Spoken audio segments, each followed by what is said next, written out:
from the police until days after a shooting, And, you know, which is unfortunate. right, it is unfortunate. And Because I just, many times, you might want to close that door so that nobody comes screaming down the hall.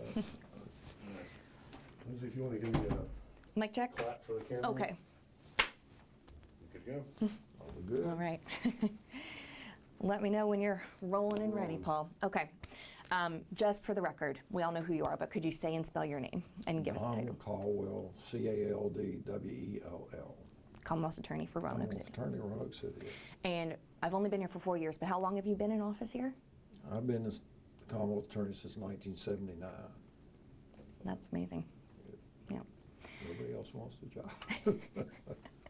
So I know you don't want to really touch on the gun violence aspect. So, you know, without necessarily talking about that general issue, there have been a lot of shootings, Absolutely. acts of violence in Roanoke, and it seems to be growing.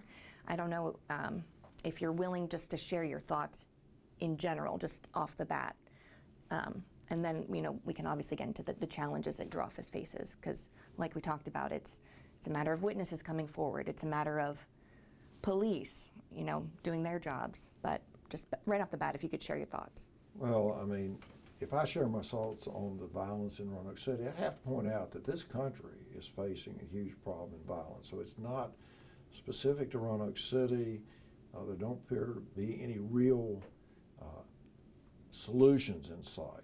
And Roanoke City is experiencing what all other major cities are experiencing, with just, you know, episodes of violence that just really don't make sense. As I explained to you earlier, now I go back far enough in time to appreciate that just in terms of numbers of people who've been killed in Roanoke City in the last couple of years, annually, it still has not approached the levels that existed in the late 1970s and early 80s. So in terms of just homicides, we really have not approached the level that we saw 40 years ago. What we are seeing now is more of this just random acts of shooting violence into houses, into cars, that just sort of defies belief that people will conduct themselves this way. So we were talking a bit, you know, your role is to prosecute. Yes. Once these suspects are apprehended and charged. Right. Can you talk about the challenges you face, particularly when it comes to acts of gun violence? The Roanoke City Police Department does an incredibly good job of investigation of cases. And as the way the process works, once they've investigated a case, they may or may not place charges at the time or come and discuss charges with us, and then we will present those cases directly to a grand jury. So we have absolutely no problem with case investigation, but just because you've got good investigators doesn't mean that you're going to have a prosecutable case. Certainly, we have evidentiary tools available to us like DNA. We have a lot of ring cam video now. We have a lot of video surveillance that lends itself to prosecution, helps us there. We have telephones that are almost always involved that give us location data, give us message data, give us picture data, which can really complement lay witnesses coming in to help prosecute a case. What we do see, more so than we saw 10 or 15 years ago, is a reluctance by some people to come forward and testify in court. It's not an overwhelming problem. We've been able to work around most of these cases, but we have at least 3 times in the past 2 years actually had to ask for witnesses to be incarcerated so that they would be here on the trial date to testify in court. And so probably that is one of the more vexing problems that we have, is that certain groups of people just do not want to cooperate with the police. And no matter how hard the police work, you know, if somebody doesn't come forward and let you know what happened, you really have no place to go with the case. So what would you say are some of your biggest challenges as far as maybe getting to the prosecution phase and then, in fact, prosecuting someone? I mean, it all hinges on admissible evidence in court. You've got to have witnesses who will come forward and testify and who appear to be testifying truthfully. You've got to have your scientific evidence. You've got to have your lab results that have come in that might be in play, your ballistics, your tool marks. All of these things exist, and we really don't have a problem with that. I mean, we just concluded a murder trial yesterday and, didn't have any problem putting that case on going forward. It's when people won't cooperate that we have our problems. And as far as sentencing guidelines and that sort of thing, that doesn't really fall on you. I don't know if you could touch briefly on, your role is just to make sure there's enough evidence to go ahead with a prosecution. Right. We prosecute the case, and if the case results in a conviction, then sentencing for your, violent crimes, your gun crimes, things like that, has a certain amount of oversight by sentencing guidelines. Virginia is a voluntary sentencing guideline state, so almost every felony offense has a range of punishment that is intended to try to be sure that people are treated equally across the state. And so once a person is convicted of a crime, a felony crime, there will be a range of punishment, and generally the court is expected to sentence at the midpoint of the guidelines. They can go higher, they can go lower, but generally to be in that midline area. So, the ability to argue for grandly excessive sentences and things like that, the prosecution doesn't have that ability. And I understand that, evidence plays a huge role in going forward with a prosecution, but can you talk about maybe instances where you wouldn't continue with a prosecution if it's a null pros situation? Well, you've got, in a situation, every case is evaluated on its own. So and we don't bring most of the charges. They're brought through the magistrate by the police and occasionally by a lay witness.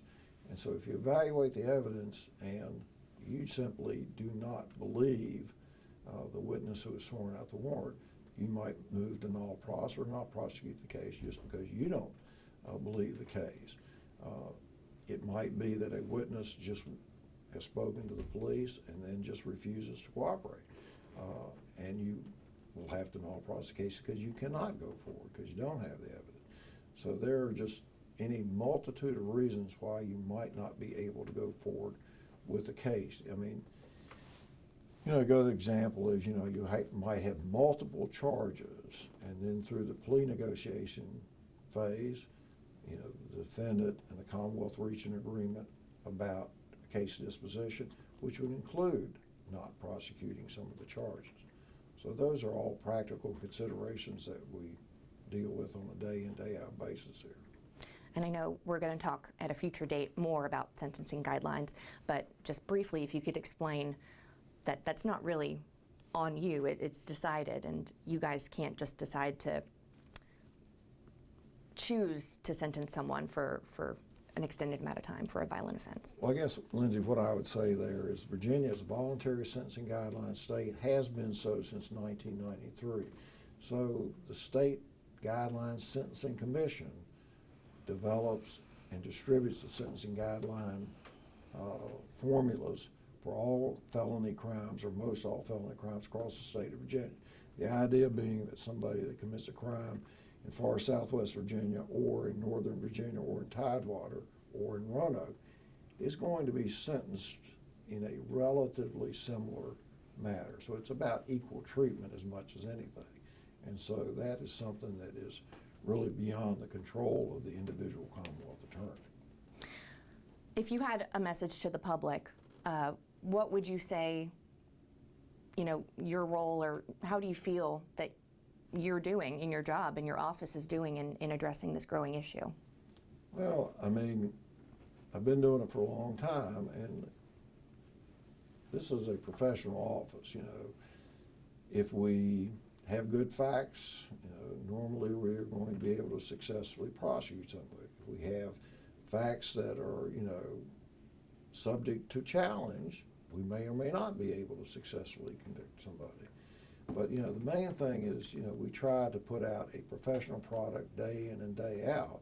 And, you know, in the end, the amount of evidence you have will be evaluated by a judge or a jury, and, you know, they'll make a final decision on whether or not they feel it is past that very high threshold of proof beyond a reasonable doubt. But I, you know, in all honesty, I do believe we turn out a professional product, and you know, I would say we do as well as anybody in the state in terms of prosecution. Do you ever feel like your hands are tied? Well, I mean, I don't, you know, I'm not sure exactly how. You know, we'll come back and discuss it. I do believe that there are some changes in the law that occurred about 4 years ago that have not been good for the system. And, you know, at some point we can talk about that. But I believe the General Assembly would be well served to revisit some of the criminal laws that are on the books, because I guess that's going back to your question. If my hands are tied, it's tied because of the laws that are passed by the General Assembly. We have to, you know, work within whatever constraints we're given. And I think that there have been changes in the name of criminal justice reform that have hurt the police and hurt prosecution, and have been passed to the detriment of the law-abiding citizen. Well, ultimately, you know, in Roanoke, when it comes down to it, people are dying because of shootings and the increase in that, and it's a multifaceted issue. It doesn't fall on one person, but do you think you're doing enough to address the problem in the way that you can? Lindsay, people are dying at twice the rate from drug overdose. Who is responsible for that? I mean, all you can do is what you can do. And, you know, in the end, I'm not like some people who get out there and beat my gums and talk about, you know, what needs to be done. I do what I can do, and that's all I can do. Is there anything else that you would like to talk about as far as the challenges or any misconceptions you think would be helpful for the public to know about your role in trying to tackle this big problem? Have you got 3 or 4 hours? No, I don't have anything else. Okay. Anything else that you'd like to add that I didn't ask you? No. Okay. Thank you for your time. Okay. Roanoke? Botetourt County, Botetourt County. born and raised. Mm-hmm. Well, actually, I was born here in the city. Okay. That's Yeah. because of the hospital situation. Yeah. I've been down, went to the University of Richmond, Mm-hmm. came back to Roanoke, started out as a public defender, came over to the Commonwealth Attorney's Office. Shots, but yeah, again, I really appreciate you taking the time. I know most our viewers don't have law degrees or experience with the court system, but just in the, you know, trying to explain it to them. Mm-hmm. Trying to Yep. understand it is Yep. always a tough situation. I think so too. And then, yeah, well, Now, do you all ever go down and try to cover things from Lynchburg? we do. Yeah, so we were out there last week for the shooting of the child. Bethany Harrison, the Commonwealth Attorney in Lynchburg, is on the Sentencing Commission. Oh, interesting. So Okay. that might be